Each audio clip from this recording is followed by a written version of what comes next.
The woman who called God, El Roy. The midday sun blazed over the cracked dirt road on the city's far outskirts. Heat shimmered in the distance, and dust rose with every weary step Lon took. Her old canvas backpack felt heavier than it should have. Its weight was more about the crushing thoughts in her mind than the few belongings inside. Sweat soaked through the back of her shirt. But what truly burned was the pain of betrayal. Lon had left her rural hometown with hope and desperation mingled in her heart. Her mother was sick, her younger brother still in school. And she had promised them she would send money home from the city. She had taken a job as a live-in housemaid for Fong, a wealthy businessman, and his elegant wife, Han. In the beginning, she thought it was just cleaning, cooking, and errands. But one evening, Han called her into the master bedroom. Her eyes were red from crying, but her voice was sharp and emotionless. Lon. She began, I know this sounds strange. But after years of trying, the doctors say I can't have children. I want you to help us have one. Lon froze. She knew exactly what that meant. She wanted to refuse, but Han wasn't asking, she was commanding. Lon needed the job. Her family's debts weighed heavily. In that house, she had no voice. Months later, Lon was pregnant. Overnight, her position in the household shifted. Fong was kinder, Han stopped scolding her, at least at first. But as Lan's belly grew, so did the tension in the air. One evening, during dinner, Lon smiled faintly when she felt the baby kick. Han's eyes narrowed, and she slammed her chopsticks onto the table. You think you're better than me?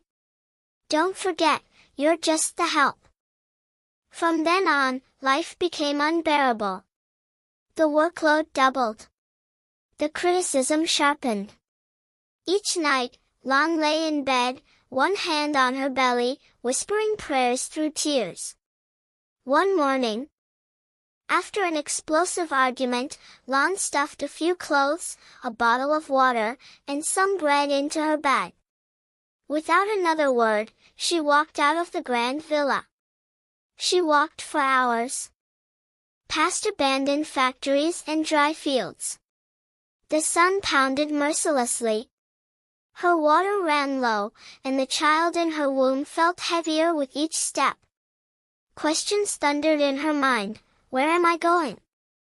How will I survive? Will my baby be safe? By midday, exhausted, she sank onto the bench of a rusted bus stop. She bowed her head, fighting back tears. Then a calm, deep voice spoke behind her. Lon, where are you going? Startled, she looked up. A tall man in a simple white shirt stood there, his gaze both piercing and full of compassion. How do you know my name? She stammered. I know, because I have seen you for a long time. There was no fear in her chest, only an odd sense of being truly known. The man sat beside her, handing her a bottle of cold water. She drank greedily, relief washing over her. You're running away, aren't you? He asked. Lon lowered her gaze. I couldn't stay. They wanted me to have their child. But now they treat me like I'm nothing. He nodded slowly. I know. But I want you to go back. Not because they deserve it, but because my plan for you and your child is not finished yet. Her brows furrowed. Who are you? The man smiled. You'll know. Just remember this, your child will live. He will grow strong, and from him will come a countless people. You are not forgotten. Lon. I see you. A light breeze cut through the heavy heat, and for the first time in weeks, her heart felt lighter. She looked into his eyes and whispered, "Elroy, the God who sees me." When she blinked, he was gone. Only the quiet hum of the hot afternoon remained. But inside her, something had shifted, certainty had replaced fear. Lon returned. Though Han's eyes still held coldness and her tasks remained heavy, she carried a new strength. Every time her spirit wavered, she remembered, "I see you." Months later, she gave birth to a healthy baby boy. She named him Min, light, because he was proof that God still saw, still heard, and still kept his promises. But joy was short-lived. A few years later, Han gave birth to a daughter. On the little girl's first birthday, Han's stare toward Min hardened. That night she told Fong, "It's time for them to go." The next morning, Fong handed Lan a small bag of clothes and some cash. "You have to leave," he said quietly. Lan held Min's small hand as they walked away. This time, there were no tears. She knew, God still saw her. The sun was brutal, the road long. When the last of their water was gone and Min had fallen asleep against her shoulder, she heard that same voice from years ago. "Do not be afraid. I have heard your son's cries. Keep going. I will make him great."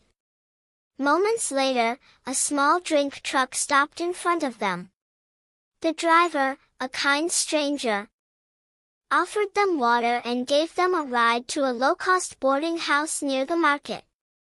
Lan found work there, and Min started school. Years passed. Min grew into a strong, respected young man, quick with a smile and eager to help others. Lan still worked hard, but her heart was steady. Sometimes, watching her son study under the warm glow of their small desk lamp, she would whisper into the quiet, "Elroy, you saw me, and you never left me."